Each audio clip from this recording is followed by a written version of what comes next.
जो उड़ने का शौक रखते हैं वो गिरने का खौफ नहीं रखते। नमस्कार साथियों, मैं वरुण पार्शर आप सभी लोगों का स्वागत करता हूं उत्कर्ष क्लासेस के ऑनलाइन प्लेटफॉर्म पे। एसएससी का अभी अभी नोटिफिकेशन भी आया। 12,000 से ज्यादा वैकेंसीज देखने को मिली और एक बहुत नई चीज देखने को मिली, वो था सेक्शनल टाइमर। एक्सपेक्टेड था भी, पहले से भी चर्चाएं हो रही थी कि ये सेक्शनल टाइमर का सीन अब एसएससी में देखने को मिल जाएगा। जैसे पहले बैंक में हुआ करता था, बैंक में अभी भी ये सेक्शनल टाइमर जो है रहता ही है बैंक के एग्जाम में, अभी आपको एसएससी में भी देखने के लिए मिल जाएगा। तो आज का ये जो हमारा इवेंट होने वाला है, ये सेशन जो होने वाला है, इसमें मैं आप लोगों को सब कुछ बताऊंगा। सीजीएल का सिलेबस जो है उसको हम अच्छे से डिकोड करेंगे।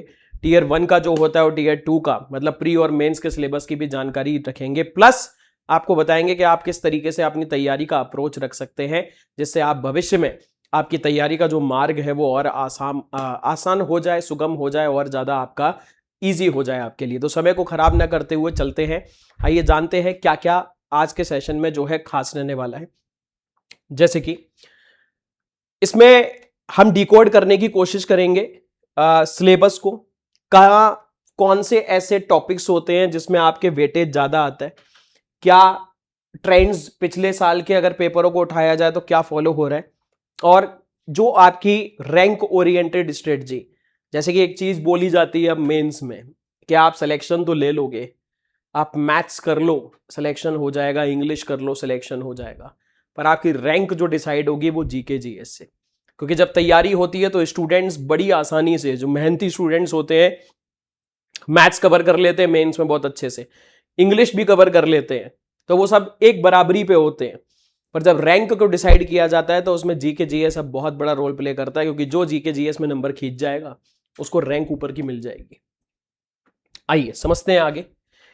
देखिए, जब आप, सिंपल सी चीज है कि आज के टाइम पे कहते हैं कि हम लोगों को स्मार्ट स्टडी करनी चाहिए, क्योंकि कोई भी एग्जाम जो है, ठीक है मैं एसएससी के बारे में बोल रहा हूं, पर फिर भी आप ज्यादातर एग्जाम्स की बात करोगे तो वो सारा का सारा जो एग्जाम है ना वो नॉलेज बेस्ड नहीं है। स्ट्रेटजी भी बहुत बड़ी इंपॉर्टेंट है हमारे लिए, क्योंकि अगर स्ट्रेटजी फॉलो नहीं करी तो फिर हो सकता है कि आप तैयारी करो पर उस तैयारी का एक रिक्वायर्ड रिजल्ट ना निकल के आए। फेलिंग अप्रोच की बात की जाए, सिर्फ थ्योरी करते चले जा रहे हैं और सारे चैप्टर पढ़ते चले जा रहे हैं। मैं ये भी पढ़ूंगा, ये भी पढ़ूंगा, ये भी पढ़ूंगा, ये भी पढ़ूंगा, सब कुछ पढ़ूंगा, मैं कुछ भी नहीं छोड़ूंगा, और सिर्फ थ्योरी थ्योरी थ्योरी थ्योरी करते चले जा रहे हैं। ये होती है फेलिंग अप्रोच। विनिंग स्ट्रेटजी क्या है? एक पास होने वाली अप्रोच, जिसमें हम एग्जाम ओरिएंटेड पढ़ाई करेंगे, जो एग्जाम के लिए रेलिवेंट है हम सिर्फ उसको पढ़ेंगे। इसके अलावा टाइम्ड प्रैक्टिस, टाइम के साथ प्रैक्टिस भी बहुत ज्यादा जरूरी है। साथ में जो हाई यील्डिंग एरियाज है, जहां पे से हम नंबरों को ज्यादा से ज्यादा खींच सकते हैं, उन पे हमारा अगर फोकस रहेगा तो ये हमारी विनिंग स्ट्रेटजी हो जाएगी। अब बात करते हैं टीयर 1 और टीयर 2 जो है, मतलब अगर प्री और मेंस को अगर मैं कंपेयर करता हुआ चलूं, अगर इसको क्रिस्प में आपको बताना कोशिश करूं मैं, तो आप सभी जानते हैं प्री जो होता है वो क्वालिफाइंग होता है। आपका सिलेक्शन जो होता है, मेरिट जो बनती है वो आपकी बनती है किससे? मेंस से, टीयर 2 से। फोकस किस में रहेगा? इसमें ज्यादातर आपकी स्पीड प्लस एक्यूरेसी जितनी ज्यादा होगी प्री में उतना ज्यादा फायदेमंद। मेंस में आपको जानते ही हैं कि आपका मेंस का मतलब ही है कि आपसे क्या है, डीप एनालिसिस कराई जाएगी। आपके क्वेश्चंस जो है वो डीप में जाके बिल्कुल पूछे जा सकते हैं, जैसे इस बार हुआ। कितना ज्यादा कठिन या मैं बोलूं दुखद चीजें देखने को मिली। ऐसे ऐसे स्टूडेंट्स जिनके 360, 365, 367 नंबर आए, कंप्यूटर में फेल हो गए। क्वालिफाइंग नेचर का जो कंप्यूटर था फेल हो गया, क्योंकि बहुत डीप पूछ लिया गया। और फेल होने की वजह से क्या मतलब हुआ? 367 नंबर का कोई मतलब ही नहीं हुआ। तो इसीलिए आपका क्या है, कॉन्सेप्चुअल डेप्थ बहुत जरूरी है इसमें। क्वेश्चन की स्टाइल क्या रहेगी? मोर और लेस प्री में डायरेक्ट आते हैं, फैक्चुअल बेस्ड होते हैं, आपको जब देखने को मिलेगा जीके जीएस में जाओगे तो, ठीक है। और डायरेक्ट आपको बाकी के सब्जेक्ट्स में भी। इसमें आपके क्या है, कॉन्सेप्ट और थोड़े घुमाने वाले प्रश्न आएंगे आपको, जो फंसा ले, जो आपका टाइम खा जाए, ठीक है। एनवायरमेंट प्रेशर आप सभी जानते हैं कि ज्यादा से ज्यादा स्पीड चाहिए होती है प्री में, क्वालिफाइंग नेचर का होता है। कम से कम समय में आपको ज्यादा से ज्यादा प्रश्न लगा के क्वालिफाई होना है। इसमें आपका प्रेशर तो ज्यादा रहेगा ही रहेगा, प्लस मेंटल स्टेमिना जिसका मजबूत होगा वो इस खेल को खेल जाएगा, इस खेल को बड़ी आसानी से जीत जाएगा। आगे की बात करें, अगर मैं प्री की बात करूं जिसपे 100 क्वेश्चंस होते हैं 200 मार्क्स के, और हर सेक्शन में आपको क्या है 25 क्वेश्चन देखने के लिए मिल जाएंगे और ये सब आपके क्या है 50 मार्क्स, यानी कि एक क्वेश्चन जो है वो आपका 2 नंबर का देखने के लिए मिलने वाला है, जिसमें आपकी रीजनिंग आती है, मैथ्स आती है, इंग्लिश आती है और जनरल अवेयरनेस ये आपको देखने को मिलेगी। जनरल अवेयरनेस सिंपल सी चीज है, अनप्रिडिक्टेबल क्यों बोलते हैं इसको, क्योंकि जीके जीएस में बार बार एक बात बोली जाती है, ये एक ऐसा समुंदर है जिसकी गहराई शायद आज तक तो कोई नाप नहीं पाया। हम बस कर क्या सकते हैं, जो आपके पीवाईक्यूज में इंपॉर्टेंट टॉपिक्स रहे हैं उनको ध्यान में रख के बेहतर तैयारी कर सकते हैं। फिर इंग्लिश कॉम्प्रीहेंशन की अगर बात की जाए, ये रूल बेस, अगर आप इसमें जो रूल्स होते हैं इंग्लिश में अगर आप इनको कवर अप करते हुए चले जाओगे तो इसको भी आप आसानी से इसमें नैया पार हो जाएगी आपकी। मैथ्स की बात की जाती है, ये आपके रैंक डिसाइडर के तौर पे भी काम करते हैं, बिल्कुल जैसे जीके जीएस का है। मैथ्स आप जानते ही हैं कि इसका खासियत क्या है कि अगर आपने इसको सही से कैलकुलेट कर लिया तो 100% आप श्योरिटी हो जाती है कि हाँ मेरा ये क्वेश्चन सही है। जीके जीएस में बहुत बार लोग तुक्के मार रहे हैं, इंग्लिश में भी कहीं कहीं कुछ ऐसे क्वेश्चंस आते हैं जो हाँ भाई तुक्के मार लेंगे, पर इंग्लिश में क्या है, अगर आपने सही से सॉल्व किया है तो ये कंफर्म है कि मेरा ये क्वेश्चन का आंसर 100% बिल्कुल सही है। तो ये एक बहुत अच्छी चीज होती है और यही चीज आपको क्या है रीजनिंग में भी देखने को मिलेगी। High scoring, practice dependent. High scoring क्यों, क्योंकि आज भी यही है, जो बच्चे सेलेक्ट होते हैं उनको 25 में से सर हमारे 20 क्वेश्चन 22 क्वेश्चन नॉर्मली, कुछ स्टूडेंट्स ऐसे भी होते हैं जो 25 में से 25 क्वेश्चन भी रीजनिंग के ठीक करके आते हैं, क्योंकि बहुत बहुत ज्यादा टफ रीजनिंग जो है वो आपकी एसएससी में नहीं आती है इन कंपैरिजन टू बैंक, जो बैंक में बहुत ज्यादा आती है। अगर मैं बात करूं रीजनिंग के सिलेबस पे, अगर हम फोकस करते हुए चले तो जो आपका वर्बल वाला पार्ट है, कोडिंग डिकोडिंग पे से आपको क्वेश्चंस तो हर हालत में देखने को मिलते ही मिलते हैं। ब्लड रिलेशन पे से आपके क्वेश्चन अच्छे खासे आएंगे, प्लस डायरेक्शन वाले जो प्रश्न है वो भी आपको क्या है यहां पे देखने को मिल जाएंगे। सीटिंग अरेंजमेंट, पजल्स हो गए, ठीक है, इसमें भी आपके प्रश्न आते ही आते हैं। ये वो चीज है जो बहुत ज्यादा डिमांडिंग है। नॉन वर्बल की अगर बात की जाए, इसमें सीरीज में आपको अच्छे खासे प्रश्न देखने को मिलेंगे। एनालॉगी जो होता है, फिगर काउंटिंग के, इसमें कितने ट्राइंगल है कितने सर्कल है, वो वाले प्रश्न आपने देखे होंगे। ये भी बहुत हाई प्रायोरिटी वाले प्रश्न मतलब आपको मिलते ही मिलते हैं। मिरर इमेज, वाटर इमेज होगा, इसमें आपको क्या है मिल भी सकते हैं और नहीं भी मिल सकते, मीडियम प्रायोरिटी वाले आपको देखने को मिलेंगे। ठीक है, अब रीजनिंग पे आपको फोकस क्या करना है, रीजनिंग पे आप प्रयास करो कि आप ज्यादा से ज्यादा जो प्रश्न है उनको आप ट्रिक से करने की कोशिश करो। ठीक है, और साथ में स्ट्रिक्टली टाइम्ड प्रैक्टिस। स्ट्रिक्टली का मतलब क्या है कि जब अब सेक्शनल आ चुका है, सेक्शनल टाइमर, तो आपको ये पता होना चाहिए कि आपको जब मॉक लगा रहे हो तो मुझे इतनी देर में ये क्वेश्चन करने हैं और उसी हिसाब से पूरे फोकस के साथ करने। ठीक है, बिल्कुल फोकस के साथ। स्ट्रिक्टली का मतलब ही यही है कि भाई कोई गुंजाइश नहीं रखनी है आपको इसमें। अगर बात की जाए मैथ्स की, तो इसमें आपके अर्थमेटिक ऑलमोस्ट पूरे मैथ्स के सेक्शन का 50% कवर कर लेती है, ऑलमोस्ट 50%। इसके अलावा एलजेब्रा 10 से % देखने को मिलेगी, 10 से 15, टिग्नोमेट्री 15 से 20 और ज्योमेट्री और मेंसुरेशन मिलके आपके 25 से 30% क्या है वेटेज मैथ्स का बनाते हैं। जिसमें हम लोगों को क्या समझ में आया कि अर्थमेटिक जो है वो सबसे बड़ा कोर होता है मैथ के सेक्शन का, कि ये तो आपको जानना ही है कि अर्थमेटिक के सारे चैप्टर्स आपको पता ही होने चाहिए, जिसमें आपके क्या है 50% आपका सिलेबस जो है वो यहां पे कवर अप हो जाएगा। ठीक है, जिसमें आपकी स्पीड तो होनी चाहिए, साथ में आपके कॉन्सेप्ट भी क्लियर होने चाहिए और आपका क्या है साथ में प्रिसीजन जो है वो बहुत इंपॉर्टेंट रहेगा मैथ्स के कंटेक्स्ट में। बात करें हम लोग मैथ्स के और कुछ टॉप पॉइंट्स की, हाई प्रायोरिटी कहां कहां पे से आपको क्वेश्चंस देखने को मिलते ही मिलते हैं, जैसे प्रतिशत हो गया, अनुपात हो गया, लाभ और हानि, इसके अलावा टाइम एंड वर्क, जियोमेट्री से आपके प्रश्न आते हैं, ट्रिग्नोमेट्री, ये आपके काफी हाई डिमांडिंग टॉपिक्स है। मॉडरेट वाले एलजेब्रा और कोऑर्डिनेट ज्योमेट्री, आपको कम प्रश्न देखने को मिलेंगे, कहां से, स्टेट से, अगर हम पहले के ट्रेंड को फॉलो करते हुए चले तो। साथ में एक और चीज याद रखना, ये परसेंटेज और रेशो जो है यानी कि प्रतिशत और अनुपात, ये सिर्फ एक चैप्टर नहीं है, ये आगे बहुत सारे अलग अलग क्वेश्चंस का भी क्या है आगे जाके आधार बनते हैं। ठीक है, ये किस किस चीज का आधार है, डाटा इंटरप्रिटेशन के प्रश्न आते हैं आप जानते हैं, ये उसका भी एक आधार रहेगा। Simple interest, compound interest, mixture, आयु पर आधारित जो प्रश्न आ रहे हैं उनका सबसे बड़ा बेस बन के आते हैं क्या, रेशो और आपका प्रतिशत। तो इसीलिए आपको क्या है इन पे बहुत ज्यादा अच्छा खासा फोकस रखना है। इंग्लिश की बात की जाए तो इसमें सबसे पहली चीज फोकस रखना है ग्रामर पे, वोकैब पे, रीडिंग कॉम्प्रीहेंशन, और साथ में सबका डेली आपको क्या है, रिवीजन भी करना है, प्रैक्टिस भी करना है। अब देखो वोकैब तो ये है, कहते हैं पीवाईक्यूज के वोकैब पढ़ के चले जाओ, घोल के पी जाओ। ज्यादातर जो ऐसी है वो एसएससी जो है वो पिछले वोकैब्स को क्या है, रिपीट करता हुआ जाता है। जैसे वोकैब में synonym, antonym, idioms, one word substitution, जिनको अनेक शब्दों के लिए एक शब्द बोला जाता है, ठीक है। एसएससी फ्रीक्वेंटली रिपीट, अधिकतर क्या है, एसएससी वोकैब्स के पैटर्न को क्या है, रिपीट करता रहता है। तो इसलिए अगर आप पीवाईक्यूज नहीं किए हो तो फिर आप वैसी कंपटीशन से बाहर हो गए, ठीक है। इसके अलावा अगर ग्रामर की बात की जाए तो इसमें आपको फोकस किस पे रखना पड़ेगा, टेंस पे, preposition, article, subject verb agreement, इन पे आपको देखने को मिल जाएगा, ठीक है।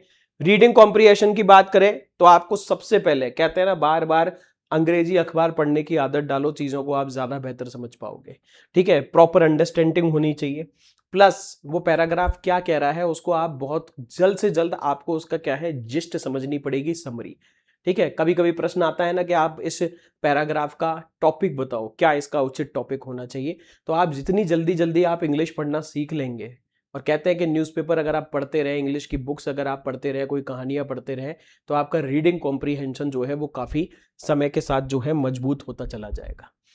जीके जीएस बड़ी ही खतरनाक, बड़ी ही खतरनाक।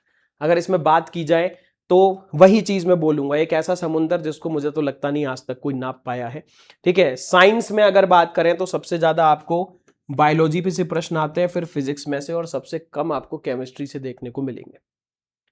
करंट अफेयर लिखा हुआ है 6 से 8 महीने, पर मैं तो आपको ये बोलूंगा कि आपको कम से कम आपको क्या है, 12 महीने का करंट अफेयर तो आपको कवर करके जाना ही चाहिए, ठीक है, एक साल का, जिसमें आप ज्यादा फोकस रख सकते हैं अवार्ड्स के ऊपर। प्रश्न आते ही कि किस व्यक्ति को क्या अवार्ड मिला है, और नियुक्तियां जो हुई हैं उस पर, गवर्नमेंट स्कीम आप जानते हैं कितनी ज्यादा हॉट टॉपिक रहता है ये पेपर में, साथ में स्पोर्ट्स से संबंधित, ये ऐसी कुछ चीजें हैं जिनको तो आपको हर हालत में होना ही चाहिए, ठीक है। अब बात करें हिस्ट्री की, तो हिस्ट्री में अगर मैं साफ साफ बोलूं, आप सबसे ज्यादा फोकस रखें क्या है, मॉडर्न हिस्ट्री पे, आधुनिक इतिहास पे से आपके क्या है, सबसे ज्यादा प्रश्न देखने को मिलते हैं, और वो भी जो 1857 से समय शुरू होता है, 1857 से लेकर जब तक हमारा देश आजाद नहीं हो जाता। इसमें आपको क्या है, फिजिकल ज्योग्राफी और पॉलिटिकल ज्योग्राफी, इस पे आप ज्यादा फोकस रखेंगे। पॉलिटी में कॉन्स्टिट्यूशनल स्ट्रक्चर, यानी कि जितने भी हमारे कानून बने, रेगुलेटिंग एक्ट से लेकर जो आखिरी कानून था 1935 का अधिनियम, वो आपको पढ़ने पड़ेंगे। साथ में अभी इसको मैं और अभी आगे विस्तार से बताऊंगा, ठीक है।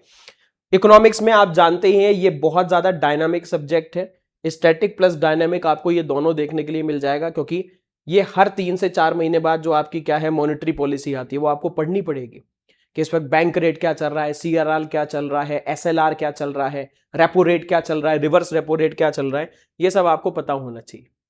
अब देखो, अगर यहां पे बात की जाए ज्योग्राफी की, तो इसमें रिवर्स, बांध, मैप पे से आधारित प्रश्न और इकोनॉमिक प्लस फिजिक्स, ये एक ऐसे हैं जो आप क्या है, मॉडरेट प्रायोरिटी पे रख सकते हो, ठीक है। फिजिक्स में से कभी क्वेश्चन आ रहे हैं, कभी नहीं। ज्योग्राफी में आपके क्या है, रिवर्स पे से कभी प्रश्न आ रहे हैं, कभी नहीं। बांधों पे से कभी आ रहे हैं, कभी नहीं आ रहे।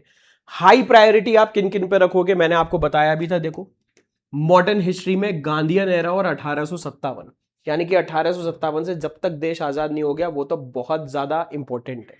बायोलॉजी में आप ह्यूमन बॉडी और डिजीज, इसके अलावा जो भी हमारे तंत्र होते हैं, जो भी हमारे सिस्टम होते हैं, डाइजेस्टिव सिस्टम, इसके अलावा संचार तंत्र हो गया, फिर हमारे हार्मोन से संबंधित एंडोक्राइन सिस्टम हो गया, स्केलेटन सिस्टम हो गया, नर्वस सिस्टम हो गया, सर्कुलेटरी सिस्टम हो गया, इन सब पे आपको फोकस रखना है। बीमारियों पे से भी प्रश्न आपको देखने को मिलेंगे।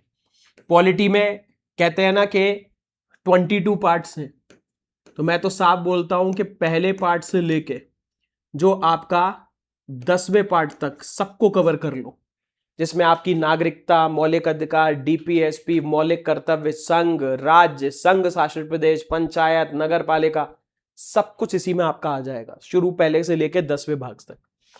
फिर लो प्रायोरिटी में कहते हैं एंशिएंट हिस्ट्री और केमिस्ट्री पे से आपको कम प्रश्न देखने को मिलते हैं।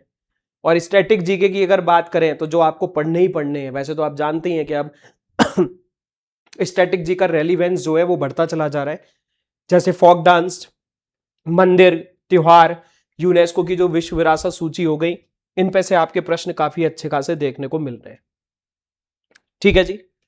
अब आगे की बात करें, 3 फेज में आपको अपनी तैयारी जो है करनी चाहिए। 3 फेज में पहला फेज क्या है, आप सबसे पहले अपना बेस बनाओ। और बेस किससे बनता है? एनसीईआरटी से। समझ नहीं आता आज के टाइम पे बच्चा एनसीईआरटी क्यों नहीं पढ़ना चाहता। जब तक आपका आधार ही, बिल्डिंग बनाने से पहले नींव बनती है। अब नींव ही कमजोर हो जाएगी तो बिल्डिंग तो ढह ही जाएगी। अब आप अपनी नींव बनाइए, एनसीईआरटी को पढ़िए, 6 से लेकर 10 की एनसीईआरटी, हिस्ट्री की, पॉलिटी की, ज्योग्राफी, यूपीएससी तक के क्वेश्चंस। आज आईएएस में भी जब क्वेश्चन आते हैं तो वो एनसीईआरटी से उठा के डाल देते हैं। तो एनसीईआरटी तो आपका आधार बनेगा। अगर आप जीरो से तैयारी कर रहे हैं तो प्लीज अपना बेस जरूर बनाएं। 6वीं क्लास की एनसीईआरटी इतनी पतली होती है, आप एक दिन में खत्म कर दोगे उसको, हिस्ट्री पॉलिटी की, एक दिन में। Phase 2, topic wise PYQs. मतलब अगर आपने अकबर पढ़ लिया तो आपको अकबर के सारे पीवाईक्यूज पता होने चाहिए। अगर आपने मौलिक अधिकार पढ़े हैं तो सारे मौलिक अधिकार आपको क्या है, पता होने चाहिए। ठीक है, सारे के सारे पीवाईक्यूज उस टॉपिक से रिलेटेड। ठीक है। फिर तीसरा, फिर आपको समय समय पे मॉक्स भी देने हैं और मॉक की एनालिसिस करनी है। ऐसे नहीं मॉक दिया, 200 नंबर में से मेरे 100 नंबर आ रहे हैं, खत्म मॉक। कहां गलती की है उसको एनालाइज करना बहुत जरूरी है। मॉक का मतलब ये नहीं है सिर्फ मॉक पेपर दिए खत्म हो गया, ऑनलाइन टेस्ट दिए खत्म, बस एक टेस्ट। अच्छा 200 में से आज 130 नंबर आए हैं, कहां मिस हो गए उस पर आपको वहां पे काम करना, और ये एनालिसिस आप खुद ही करेंगे। ठीक है। तो फिर मैं अगर आपको पूरा गोल्डन रूल यहां पे बता दूं, PYQs are the real syllabus. इसलिए बार बार मैंने ये हर बार इस तैयारियों में जितनी भी तैयारी हुई है मैंने उसमें ये सुना है, अगर आपने पीवाईक्यूज नहीं किए हैं तो आप अपने आप को पहले से ही मान लो कि आप सिलेक्शन की रेस से बाहर हो चुके हो। एनालिसिस ज्यादा करनी है, क्वांटिटी कम। बेहतर पता है क्या होगा, 20 मॉक दिए, कोई एनालिसिस नहीं करी, 10 मॉक दिए, अच्छे से एनालिसिस करी, मेरे क्या पॉइंट स्ट्रांग जा रहे हैं, क्या वीक जा रहे हैं, ये ज्यादा अच्छा माना जाएगा। एनालिसिस ज्यादा अच्छी है, संख्या से कुछ नहीं होगा। पहले आप एनालिसिस ही नहीं करे, बस पेपर ही देते चले जा रहे हो, तो ये भी आपको ध्यान रखेंगे। प्लस रिलेंटलेस रिवीजन, जो आपका रिलेंटलेस रिवीजन है ना, रिवीजन आपके लिए बहुत टॉप पे होना चाहिए। ये आप डिसाइड करेंगे कि आप कौन से सब्जेक्ट को किस तरीके से रिवाइज करना चाहते हैं अपनी सहूलियत के हिसाब से। ठीक है। चलिए, तो जाने से पूर्व आप सभी लोगों के लिए और कुछ खास जानकारी। आप जानते हैं कि उत्कर्ष क्लासेस लेकर आया है इस वक्त बिग समर सेल। गर्मियों का मौसम है और इसी टाइम पे आप लोगों के लिए क्या है, सेल भी लेकर आए हैं उत्कर्ष क्लासेस, जिसमें याद रखेंगे ये सेल आपकी जो है वो कब तक, ये आपकी 3 जून तक रहने वाली है। जिसमें उत्कर्ष ऐप में एसएससी के जितने भी ऑनलाइन कोर्सेज हैं, जितने भी, उन सब पे आपको क्या है 90% तक का डिस्काउंट है। 6 महीने की एक्स्ट्रा कोर्स वैलिडिटी और 25% का एक्स्ट्रा डिस्काउंट जो है वो भी दिया जा रहा है। इसमें एसएससी सीजीएल आप जानते हैं जल्दी ही पेपर होने वाला है, तो ये ब्रह्मास्त्र बैच है, रिकॉर्डेड बैच। रिकॉर्डेड क्यों, कुछ बच्चे चाहते हैं कि जल्दी जल्दी उसको पढ़ के क्या है हम अपने पेपर के लिए बिल्कुल रेडी हो जाएं। तो रिकॉर्डेड बैच में 100 घंटे से ज्यादा क्लासेस रहेंगी राहुल मेहती सर की। रिकॉर्डेड क्लास रहने वाली है मैथ्स की, रीजनिंग की, जीके जीएस की और इंग्लिश की। ठीक है। एक्सेस टू ब्रह्मास्त्र 3.0 और तिरंगा 3.0 कुमार गौरव सर के जो बैचेस है ये भी आपको इसमें दिए जाएंगे। फिर प्राइम अगर कोर्स लेते हैं आप तो लाइव रिवीजन बैच रहेगा, स्कोर बूस्टर टेस्ट सीरीज भी आपको यहां पे दी जाएगी। ठीक है। जब पेपर पास आ रहा होगा तो उसमें टेस्ट सीरीज को आप कैसे अपने स्कोर को बूस्ट कर सकते हैं वो आपके लिए यहाँ अवेलेबल रहेगा। ये प्राइम वाला 699 में और स्टैंडर्ड वाला 499 में। इसके अलावा सीजीएल का अगर आप लाइव रिवीजन बैच चाहते हैं तो ये आप क्या रहेगा, 100 घंटे की राहुल मेहती सर की क्लास रहेगी, 1500 से ज्यादा प्रैक्टिस क्वेश्चन रहेंगे हर सब्जेक्ट के, maths, reasoning, GK GS, English. Revision जो है वो प्रयास रहेगा बिल्कुल कि नए पैटर्न के हिसाब से आपका कराया जाए, और स्कोर बूस्टर टेस्ट सीरीज आपको क्या है यहाँ प्राइम में आपके लिए उपलब्ध कराई जाएगी। इसके अलावा अगर आप सिर्फ टेस्ट सीरीज, कुछ बच्चे ऐसे हैं जिनको लगता है कि उनकी तैयारी ऑलरेडी बहुत अच्छी है, वो आप बस सिर्फ टेस्ट सीरीज पे फोकस करना चाहते हैं, तो इसमें आपको 50 सेक्शनल टेस्ट मिलेंगे, 45 टेस्ट बेस्ड मिलेंगे लेटेस्ट पीवाईक्यू पे, result and analysis, practice and learn का मौका मिलेगा, प्लस आपको प्रत्येक क्वेश्चन का यहाँ पे डिटेल एक्सप्लेनेशन भी दिया जाएगा, एंड दैट टू इन 199। इसके अलावा अगर आप सीजीएल के लाइव बैच में जुड़ना चाहते हैं तो लाइव फ्रॉम स्टूडियो बैच है, जो आपके target batches and Gaurav batches standard as well as prime are available for you. फिर अगर आप सीधे ऑफलाइन क्लासरूम से पढ़ना चाहते हैं, जैसा हम ऑफलाइन में पढ़ा रहे हैं, घर पे बैठ के पढ़ना चाहते हैं, चाहे जोधपुर क्लासरूम से या जयपुर क्लासरूम से, तो बैचेस स्टैंडर्ड और प्राइम में आपके लिए अवेलेबल है। प्राइम में आपके लिए क्या खास है, 14 किताबों का जो सेट है, किताब है जो आपके घर तक पहुंचाई जाएंगी, मतलब होम डिलीवरी की जाएगी 14 बुक्स का, प्लस आपको टेस्ट सीरीज भी यहाँ पे उपलब्ध रहेगी। इसके अलावा ऐसे बच्चे जो CHSL की तैयारी कर रहे हैं, GD की तैयारी कर रहे हैं, दिल्ली पुलिस CPO की, और SSC MTS, उनके लिए भी यहाँ पे बैचेस इस वक्त अवेलेबल हैं, standard as well as prime में। इसके अलावा एक मास्टर पास लेके आप अपनी सभी एग्जाम्स की तैयारी को क्या है बेहतर कर सकते हैं। क्या खास है इस मास्टर पास में, ये SSC और रेलवे के सभी एग्जाम्स कवर करेगा आपके, ठीक है, चाहे आप CGL, CHSL, Delhi police CPO या रेलवे का ग्रुप D, NTPC, ALP, आप किसी की भी तैयारी कर रहे हैं। मान लीजिए आपने ये 24 महीने का पास लिया जो अभी ऑफर के तहत 2799 का है, तो आने वाले 24 महीने में इन एग्जाम से संबंधित हम जो भी लाइव क्लासेस, रिकॉर्डेड क्लासेस, कोई भी टेस्ट सीरीज लेके आएंगे, MCQ बैचेस लेके आएंगे, DPP लेके आएंगे, वो सब आपके लिए आने वाले 24 महीने में बिल्कुल फ्री हो जाएगा, ठीक है। इसके अलावा कुछ बच्चे ऐसे हैं जो सिर्फ SSC की तैयारी करना चाहते हैं, कुछ ऐसे हैं जिनको सिर्फ रेलवे की तैयारी करनी है, और कुछ जिनको सिर्फ बेल्ट वाली जॉब पसंद है, तो उनके लिए भी यहाँ पे अलग से बैचेस स्टैंडर्ड और आपके प्राइम में अवेलेबल है, ठीक है। तो आज के इस सेशन को मैं यहीं पे समाप्त करता हूँ। आगे भी मैं आपसे मिलता रहूँगा, और जो भी SSC के एग्जाम में तैयारी को और बेहतर करने के लिए प्रयास होते रहेंगे, वो उत्कर्ष क्लासेस उसके लिए हमेशा तैयार रहेगा। तो आपसे मिलते हैं जल्दी, तब तक सब लोग अपना ख्याल रखें, पढ़ाई करते रहे। Thank you everyone. जय हिंद, जय भारत।